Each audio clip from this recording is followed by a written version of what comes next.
So, ayan. Testing ko ulit kasi naka-mic ako. So, baka mamaya, hindi na naman okay yung ating video. Sayang yung ating vlog. So, ayun din. Ang ating for today's video ay unboxing again. Alam mo naman ako, lagi akong ang content dito sa ating YouTube ay puro unboxing. Merong ang unboxing ko dito ay mayroong satisfied at mayroong hindi satisfied. O, ito, unang mukha. Ba't wala na sa plastic yung isa? Pinag-isang plastic na. Dali pala. Ito guys, ay binili ko pa rin sa live.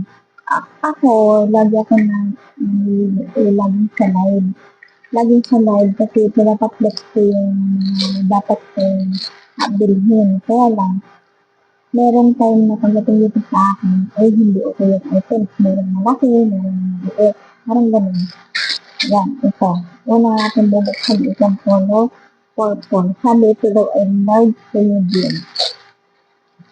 So, tingnan natin kung kasi sa akin. At pag hindi, ay okay lang kasi malapit naman na yung Pasko. Regalo na lang natin. Kaya lang, parang pambata ito. Parang pambata. Malaki siya. Tingnan natin kung kasi sa akin. Pero, ito daw ay pang hindi pang teenager. Pero parang ang style na pang teenager. Or hindi lang ako sanay na ganun kaliit ko. Kasi ang gusto ko kasi yung medyo mga crop top na. Crop top, ano kasi mag-crop top sa taba naman. Oh my God, ba't ganito ko? Parang mamulmul. Parang madami siyang itim-itim. Kasi sa mga stakan o na para siyang luma. Para siyang luma. Kaya ganda ng color niya. Love that for you.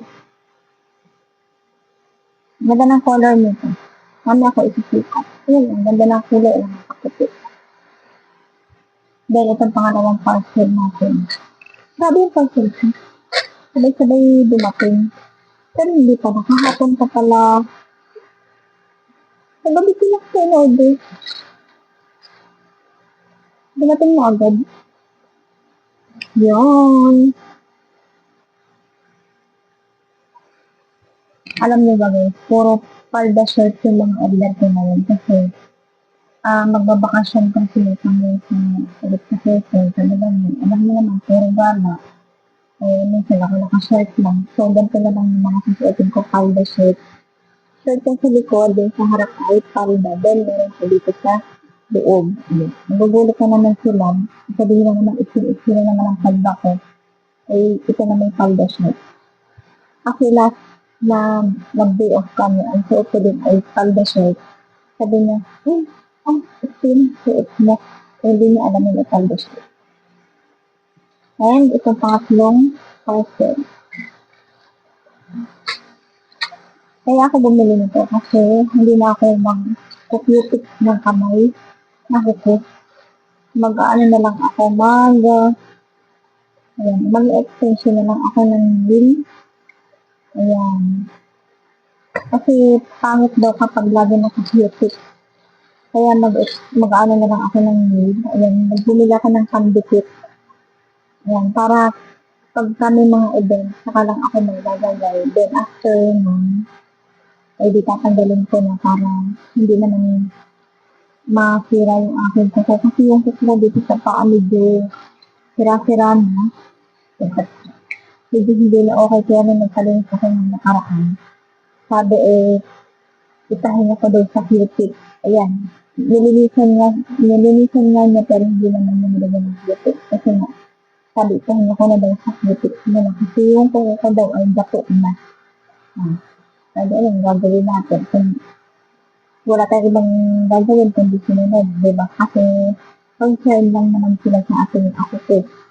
So, ang ginawa ko naman, sumunod ako. Kasi para na rin siyang ikagaganda ng aking kasi para hindi siya magdato. Kasi yung mga kuko, hindi naman bibili na kaya. Pero, Ayan, okay naman na siya ngayon dahil parang 2 weeks na siyang nakapahinga sa YouTube. And ipapahinga ko na rin siya sa linis. Yun nga lang, hindi ko minsan matiis na magpalinis. Na hindi ko matiis na hindi ako magpapalinis kasi ang sakit na ng yung sa hindi ako yung ingrown. Yun. Kaya naman ako nagpapalinis kasi yung ingrown. Kasi hindi ako marunong maglinis ng sarili. Kaya hindi ko abot. Pero kung abot ko yun, ako na. Ay dati naabot ko yun, hindi na kasi naagawa ng tiyan ko. Sabi tumataba ako. Ayun, taba ako ngayon, diba? Kaya yun guys, yung mga parcel ko, ipag-push ko kasi, yun, para naman easy. Kaya yun guys, pwede na ako sukat. So yun guys, siyempre kung bago ko sa channel ko, bago pa lang sa YouTube ko, siyempre don't forget to subscribe, like, and share, at huwag makalimutan i-hit ang ating notification bell para update ka sa next kong unboxing video. Okay guys, thank you for watching.